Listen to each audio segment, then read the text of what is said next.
is an everyday 24/7 job. And once you become a parent, you sign into a contract of a lifetime. And so thank you so much. You're welcome. Feel free to tell us where you are tuned from. Share with us your parenting experiences, your parenting stories. We all have different experiences and different stories, for we are from diverse backgrounds and in different time dispensations, and we all have different things to say about parenting. And so I just want to introduce myself. My name is Esther. You can call me Josephine. You can say I'm Akinyi or Msamba, just but to mention a few. Where I come from, we can have as many names as possible, and because of the charity organization that I founded by the grace of the Almighty, I have several nicknames again. All right, the organization is called Voices of Hope Africa. You'll find our Facebook page also in the comment section. And so in several places, because of the Africa, and because I minister to the children, I reach out to the children, and everything that I do is basically children. They call me Mami Africa, all right? And I like that nickname. I like it. So because I'm not really of only African children, but I'm of African descent. So that name is just okay for me. Personally, I am a mom. I am a mother of 3 boys, 20, 18, and 8. And in my years of experience, I have accumulated so many, many children. In my 40 years plus that I've lived in this world, I have so many children, daughters, sons, and grandchildren actually. And so I would say that a parent is not just a person that has biological children, all right? There are so many people that I've met, that I know of, that I've heard of, that have children, that are taking care of children, that are supporting children, that are not their own, in education, in feeding. I am a product of that. And so I have so many other parents, just like I am a parent to so many others. And so parenting is really diverse, and it's really large and huge, and we cannot, narrow down now and say only someone that has a child is qualified to be called a parent. Anyone with a heart of a parent is a parent, because on the other side of the coin, there are people who have biological children, but they're not parenting them, you see? And so a parent is actually someone who has given birth to a child or has not given birth to a child, but is taking care of that child or those children, all right? And so everyone who loves, who cares for, who understands, who is interested in children is actually a parent. And so welcome to today's session. I'm not going to take much of your time. That was just a bit of introduction. Of the many things that I have done in life, I would say, apart from being a mother, which is very key for this session, I'm a mother. I'm a missionary because I have some background in theology, and so what I went to do is missions and international relations. I have some background in teaching. I have some background in neuroscience, and so I'm a child psychologist and a parenting therapist in that matter. And so of the other things, and so my interests and my calling and my purpose, I've always known that what I ought and should do is to deal, or rather to be connected to children and with children. And when you do anything with children, for children, and to children, you cannot exclude parents. And so all my life, I think it has been children and their parents. And personally, I think I started being a parent when I was very young. I'm a second born in a family of many siblings behind me. And so I started being a parent very, very early, at my very early stages of life. And so we go straight to our today's topic, which is the importance of communication in parenting. In recent past, I've realized that the parents parenting the current children at whatever age that they are at are millennials. All right. And so most millennials are also products of upper bracket of millennials. All right. There is an age bracket of millennials. And so as we continue this series and with the sessions, we'll get to know the brackets of the millennials that we have. And so you'll get to realize that it's actually a big bunch of people in that age group, all right, the millennial age group. And so as you continue to subscribe and to our YouTube channel, we shall be sharing these topics and these sessions and just enlightening ourselves on the age groups and on the topics that we should and ought to know as parents. And so being in the same bracket with my 40-year plus of existence and experience in parenting, I sometimes find myself wanting to manage some things, including my children, the way I was managed, all right, when I was growing up. So the reality hits me when my sons say, "But mom," and they want to reason out, So when growing up, those who maybe can resonate and may have been brought up the way I was brought up, we said nothing. We did not argue. We did not bring our opinion. Our opinions were not part of conversation, any conversation. Whether you accused falsely, whether it was, he said it, it is a yes. She said it, that is how it's going to be. So we were brought up by kings and queens as parents in their own palaces. And that is how most of us, because now out of experience and traveling and talking to many people and going to mission places and mission areas, speaking to parents of my age and a little bit older than me, that's how they grew up, and that is how most of them experience being children with their parents. We love them, but we all know that we didn't have a voice, and we did not have anything to say. We couldn't argue, and so we were only to obey, follow commands. If it was jump, you were to ask how high. If it was to sit, you just sit. You don't ask where or how. All right, yeah. And they rarely apologize. All right, our parents rarely apologize, and so those are some of the things that we grew up with. And as we continue with our sessions, we'll talk about them deeper and see the repercussions of those things, whether they were good things, they were bad stuff. And so in our channel, we are going to talk and encourage us not really to do away with of how we were brought up, but to rather look for the good ones, blend them together, and bring up this generation that we are bringing up, the Gen Zs, the Alphas, the baby boomers. These are different. And I've met several cases where parents over-disciplined their child or their children because they tried explaining themselves or tried reasoning out their points. So we are going to be on a series to try and look into the common parenting struggles and challenges and concerns.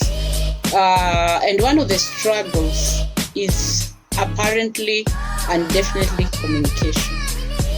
Because you as a millennial, I know we are still struggling, okay? And it is still a challenge.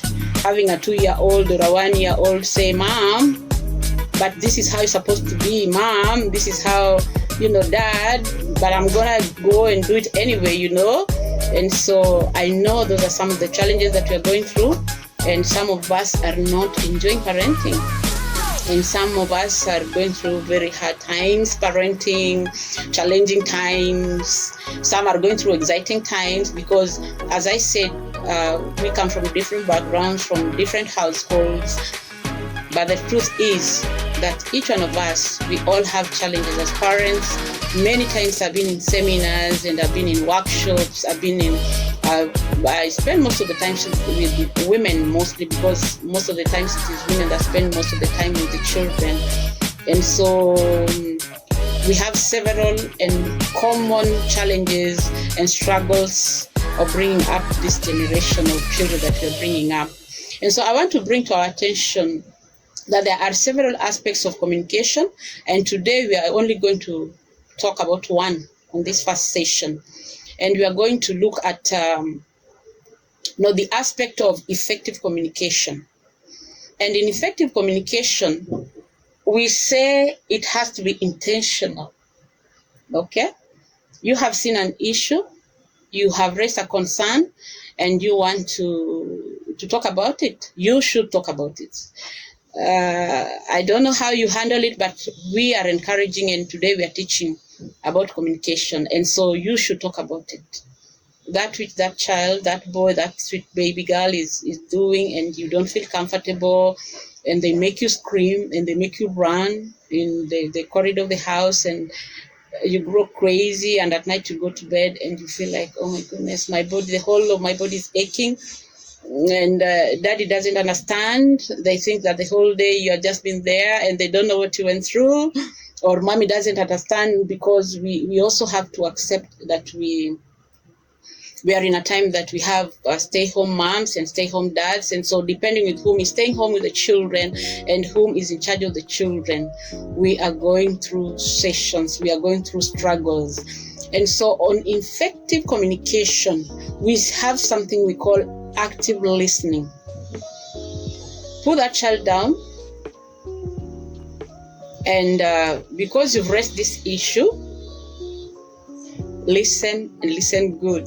Because for you to put this child down, that you want to talk about this issue, is because you want to pass across information, and you also want to know what is going on with them, so that when you finish this particular communication, this particular conversation, you will not talk about it again, because every single day it's another day, and you want to grow, you want to continue moving forward.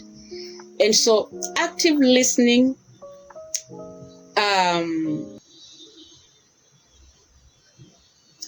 we don't separate from effective communication in parenting, because it is the foundation of a strong bond that should exist between a parent and a child. Okay? I know that no one communicated with you, asked you your opinion,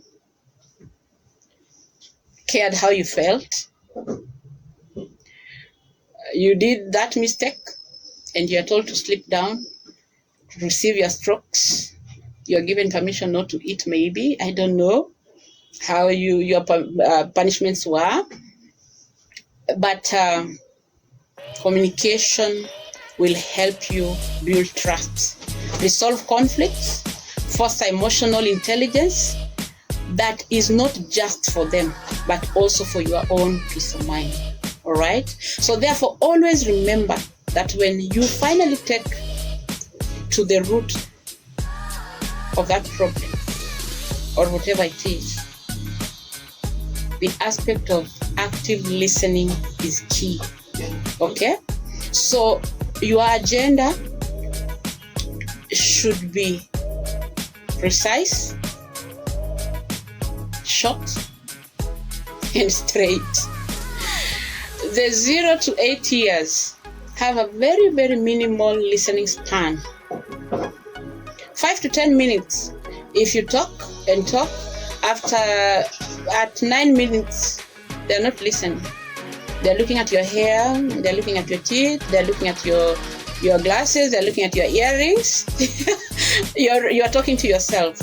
And so when you want these communications to make an impact, make them short, precise, and straight to the point, okay?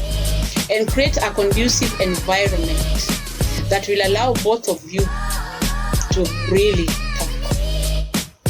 And you as a parent, you have to really listen, all right?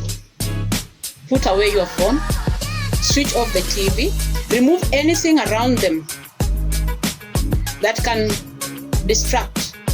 Keep the toys away, or go under a tree or somewhere that is private. Depending with the age, the teenagers and the young adults are different. You can always give them a date out. And so when they are talking, listen. Don't listen to answer, but listen to really listen. There's a difference between hearing and listening. And parents, most of the times we hear, but we don't listen. And so just to affirm that you're listening actively, make statements like, okay, I see. Tell me more. Okay, I understand. All right.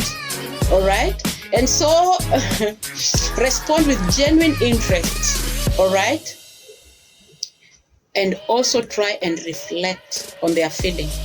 As you're listening, you're maintaining a straight eye.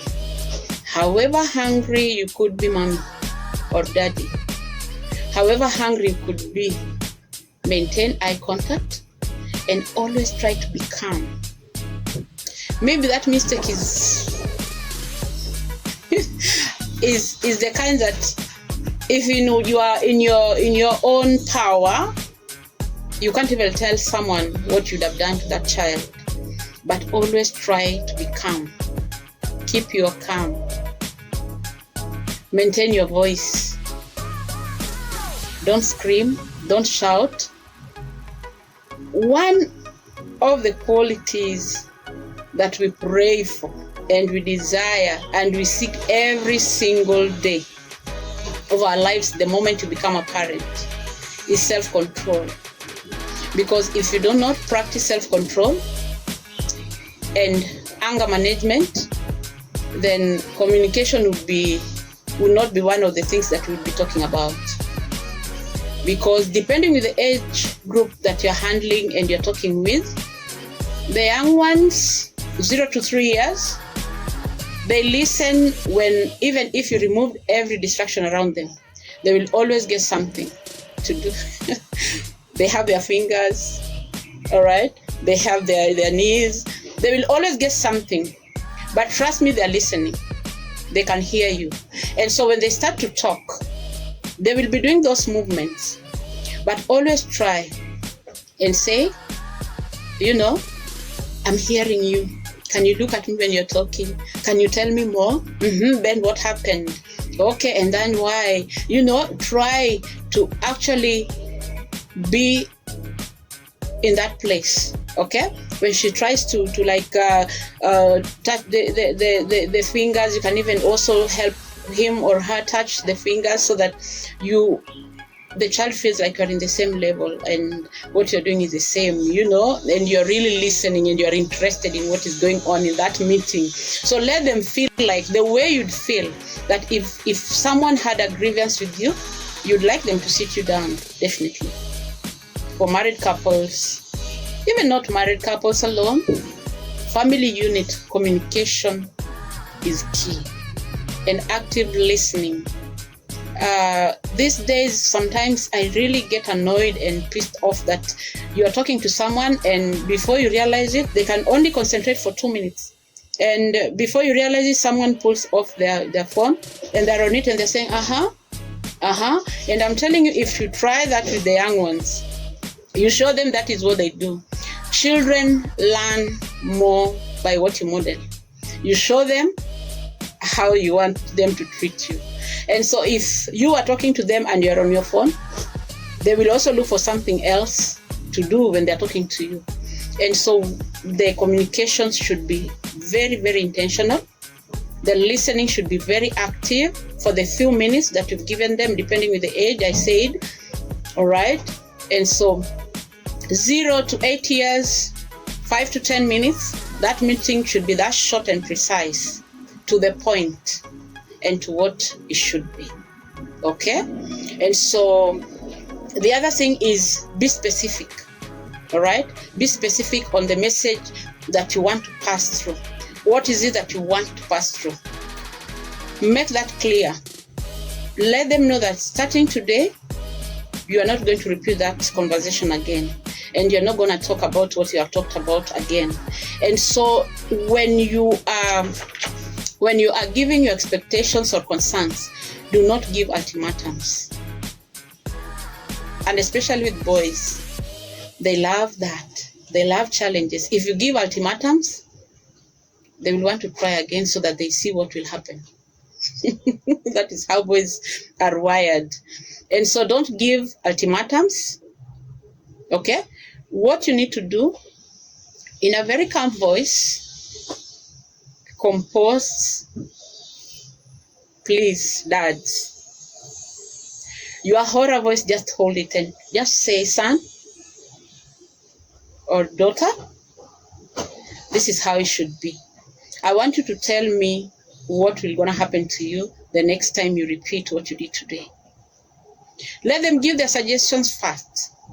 Let them suggest of the repercussions that will happen to them if they repeat what you're talking about at that particular time. All right? It doesn't necessarily have to be something bad that you're talking about.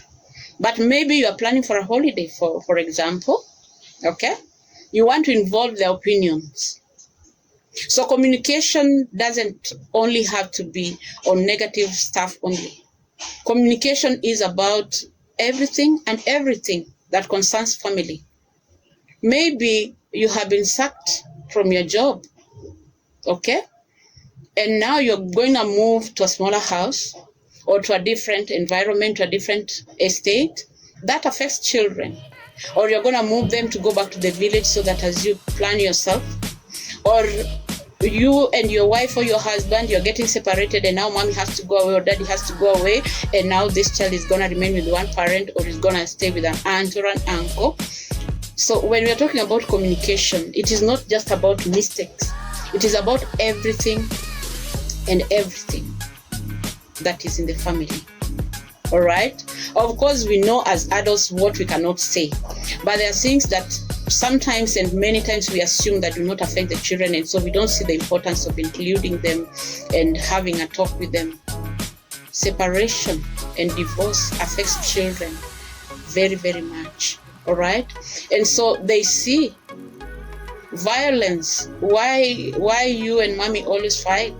Why you and uncle and your aunt, your sisters, you are always quarreling when they come to your house, you know? And so you can always call for these moments of communication with your child on different angles and on different occasions and events that are happening around the family unit. Don't ever assume that they don't see and that they don't know. We always do assume, and because of that, we have so many hurting parents bringing up children who are in return getting really hurt because they were never given a place to share their emotions, their feelings. They were never given a space to give their suggestions on some things that were decided because even concerning them. Okay? You just separated from your spouse and the two of you decided that you will go with mommy and you will go with daddy. You did not ask these children their preferences or what they would have wanted. and talk to them and counsel them on it. And so that's what I would say for today, for this first session. Effective communication has to be intentional. Active listening is very key and very important because it helps you create an environment of someone that you can have a conversation with. You create friends in your children as young as they are. We assume that these people don't understand, but they do understand. And without even knowing, you share something with them, of course something that they can chew, that is of their age, and you frame it and put it in a way that they can understand it, and you are surprised of how they understand it and the advice that they give. And so communication, effective communication, has to be very intentional. And when on it and at it, it has to be active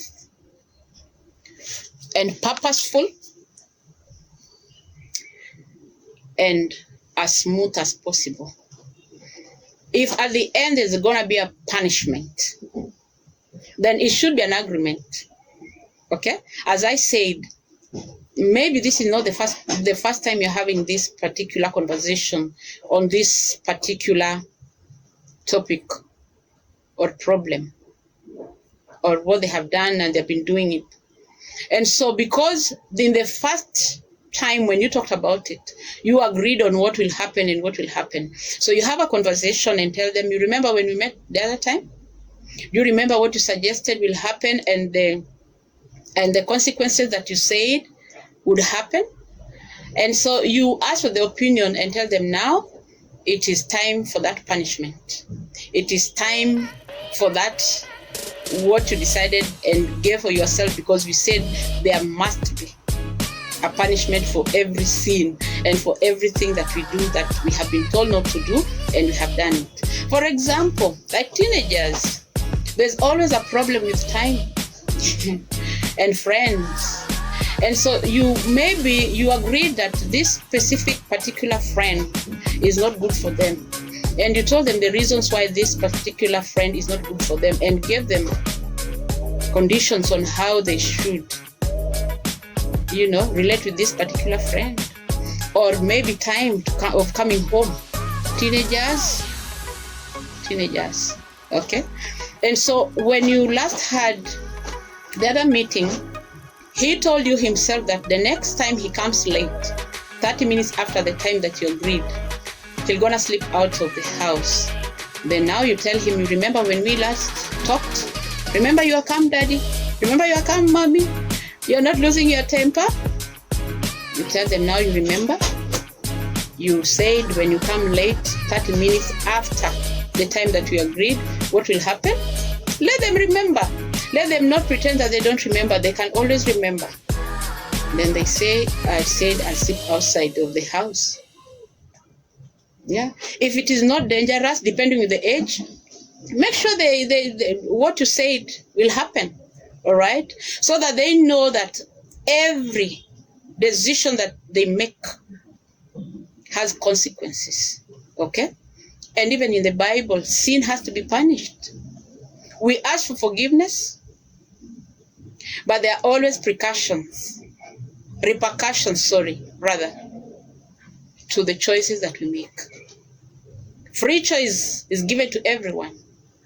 And free choice is actually free, but there are always repercussions, good or bad, to the choices that we make. And so let this boy, this girl know that what they said and what you told them, the repercussions must be there. The punishment must be executed. Because again, when you become over permissive and over again, you say you will do this and you don't do it. They say mom will just say it, or dad will just remind me and we'll just talk about it and it will not happen.